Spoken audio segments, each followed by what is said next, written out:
नमस्कार दोस्तों, भारतीय जनता पार्टी को हरियाणा में जबरदस्त झटका लगा है। आज की तारीख में नरेंद्र मोदी 400 का सपना बांच रहे हैं और बांट रहे हैं, लेकिन जमीन पर एक के बाद एक सीटें उनकी मुट्ठी से फिसलती हुई दिखाई दे रही हैं। वो सीटें जो उन्होंने पिछली बार यानी 2019 के चुनाव में जीती थी, वो उनके हाथ से जा रही हैं। हरियाणा में आज तक का ओपिनियन पोल कहता है कि हरियाणा से भारतीय जनता पार्टी की सीटें के हाथ से छिटकती हुई दिखाई दे रही हैं, उस पर बात करेंगे। तो और दूसरी तरफ आज आरएलडी को उत्तर प्रदेश में झटका लगता हुआ दिखाई दे रहा है, क्योंकि जो संभावित लिस्ट आई है जिसमें यह बताया गया है कि आरएलडी को कितने प्रत्याशी दिए जाएंगे चुनाव लड़ाने के लिए, तो वो संख्या निकलकर जो आई है वो है 2।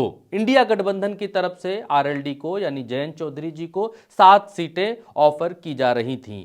ये 2 सीटें जो भारतीय जनता पार्टी की तरफ से दी गई हैं, ये अनुकंपा टाइप की लगती हैं, क्योंकि इनके दादाजी को, आरएलडी के जो जयंत चौधरी हैं, उनके दादाजी को भारतीय जनता पार्टी ने भारत रत्न से नवाज दिया है और भारत रत्न के बदले आरएलडी को सिर्फ पश्चिमी उत्तर प्रदेश में 2 सीटों पर समेट देने की साजिश चल रही है। और आरएलडी का भविष्य दूसरी पार्टियों की तरह, जैसे जहां जहां पर भी भारतीय जनता पार्टी बड़े स्तर पर है, वहां क्षेत्रीय छत्रपों को जिस तरीके से किनारे लगाती है, उस स्तर पर लगाते हुए किनारे इनको दिखाई दे रही है। आरएलडी के खाते में जो 2 सीटें जाती हुई दिखाई दे रही हैं वो बिजनौर और बागपत हैं। 6 सीटें बताई गई हैं कि 6 सीटें उत्तर प्रदेश के भीतर इनके साथ भारतीय जनता पार्टी के साथ जो गठबंधन में दल हैं उनको दी गई हैं, जिसमें से आरएलडी को 2 सीटें दी गई हैं और अपना दल को 2 सीटें दी गई हैं, सुभाषपा को 1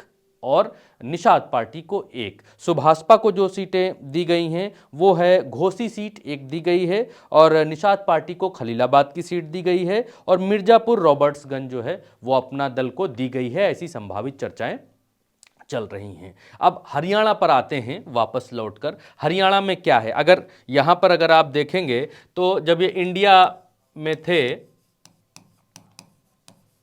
तो इंडिया में थे 7 और एनडीए में हो गए हैं 2। जैसे जैसे इधर के लफ्ज घटे हैं वैसे वैसे ही इधर की सीटें घट गई हैं। ये है आरएलडी का और 6 सीटें कही गई हैं कि गठबंधन दलों को देंगे। भारतीय जनता पार्टी गठबंधन दलों को 6 सीटें देगी, जिसमें 2-2-1-1 का फॉर्मूला लगाया गया है, जिसमें से आरएलडी 2, अपना दल 2 और सुभाषपा 1 और निषाद पार्टी जो है वो 1। ये है फॉर्मूला। अब जब हम लोग बढ़ेंगे आगे की तरफ, हरियाणा की तरफ, तो हरियाणा में आप देखिए कि जो नरेंद्र मोदी जी ये दावा करते हैं कि वो 400 सीटें जीतेंगे। हिंदुस्तान अखबार है दोस्तों आपके सामने, और हिंदुस्तान अखबार क्या कहता है? हिंदुस्तान अखबार कहता है हरियाणा ओपिनियन पोल, हरियाणा में बीजेपी को झटका, कांग्रेस को फायदे के आसार, जानिए सर्वे का मूड। ये इसके अंदर इन्होंने सर्वे दिखाया है और वो सर्वे है India today mood off the nation opinion poll. ये हरियाणा का ये सर्वे है।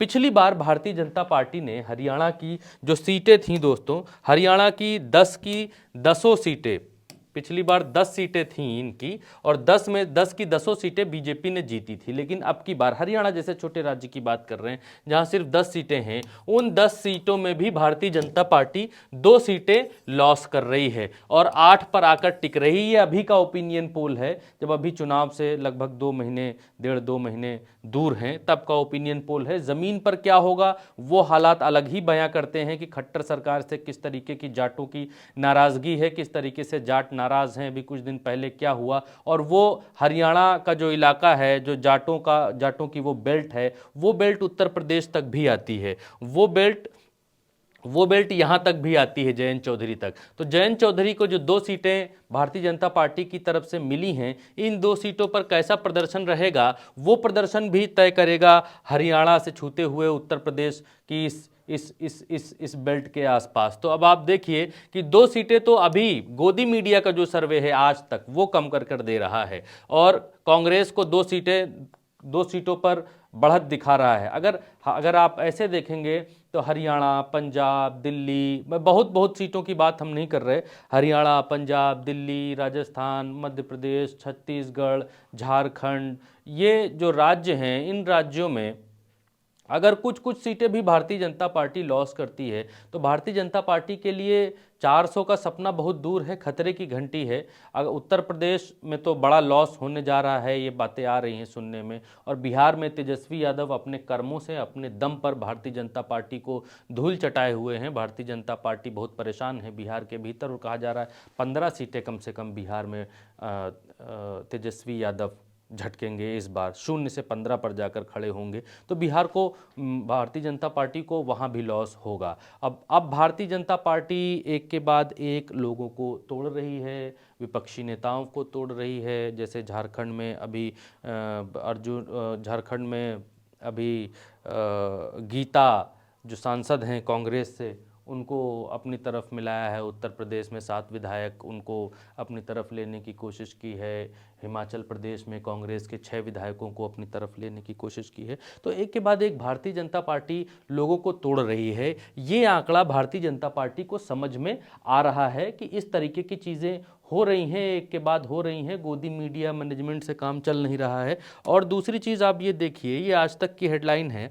आज तक कहता है 60 से 70 सांसद, कई मंत्रियों के भी कट सकते हैं टिकट, चौंका सकती है बीजेपी, उम्मीदवारों की पहली लिस्ट। इसका जिक्र जो इन्होंने किया है कि 7 से 70 सांसद भारतीय जनता पार्टी अपने टिकट काट सकती है अपने सिटिंग सांसदों के।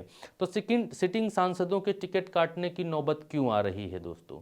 अगर आप इसको समझेंगे, इसकी गहराई में जाएंगे, तब आपको ये मालूम चलेगा कि 60 से 70 सिटिंग सांसदों के टिकट काटने की नौबत इसलिए आई है क्योंकि भारतीय जनता पार्टी पिछले 5 सालों में, और यूं कहें कि पिछले 10 सालों में, सिर्फ और सिर्फ मोदी जी के वादों, दावों और उनके भाषणों के ऊपर चल रही है। सांसदों का अपना क्या योगदान है, सांसदों ने जो गोद लिए थे गांव, उनका क्या हाल है, हम आपको अभी कुछ दिन बाद से रिपोर्ट्स दिखाएंगे कि गोद लिए गए जो गांव हैं सांसदों के, उनके हालात कैसे बद से बदतर हुए हैं, और सांसद उनमें पिछले 5 साल से झांकने तक नहीं गए हैं। ऐसी ऐसी रिपोर्ट्स हम आपको दिखाएंगे कि आप देखकर हैरान रह जाएंगे।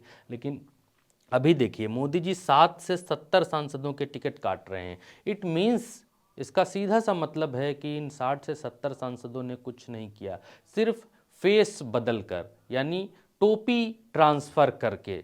ये भी राजनीति में एक तरीके का कला कौशल चल गया है कि टोपी ट्रांसफ़र करिए। अगर आप निष्फल हैं, काम नहीं करते हैं, निकम्मे हैं, 2 कौड़ी के सांसद साबित होते हैं, तो आपका टिकट किसी और को दे दिया जाएगा। आप भ्रम में रहेंगे कि इस सांसद के खिलाफ गुस्सा था, तो आप दूसरा आदमी उसी जगह पर आ गया है। लेकिन अगली बार फिर क्या होगा? फिर उस सांसद का टिकट कट जाएगा, किसी दूसरे को मिल जाएगा। तो इस तरीके की पद्धति भी चुनाव में अप्लाई कर दी गई है। 7 से 60-70 सांसदों के टिकट काटना छोटी बात नहीं है। टिकट किस लिए कट रहे हैं? नाकाबिल होने की वजह से कट रहे हैं।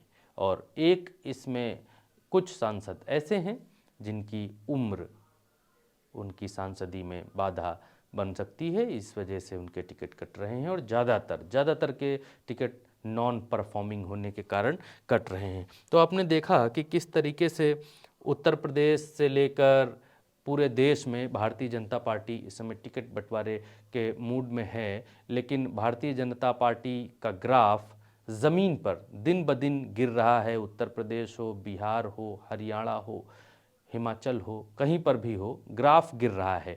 लेकिन नरेंद्र मोदी के भाषणों में ये ग्राफ रोज़ के रोज़ ऊपर जाता हुआ आपको दिखाई देगा। और नरेंद्र मोदी जी के भाषणों में गारंटी की गारंटी के अलावा, मैं अच्छा हूँ, ईमानदार हूँ, अगले सारे भ्रष्ट हैं, इसके अलावा आपको कोई नई चीज़, कोई और चीज़ न तो सुनाई देगी न दिखाई देगी। आपकी तकलीफ़, आपकी समस्या तो उन तक पहुँचने से रही। फिलहाल इस वीडियो में हमें इजाज़त दीजिए। नमस्कार।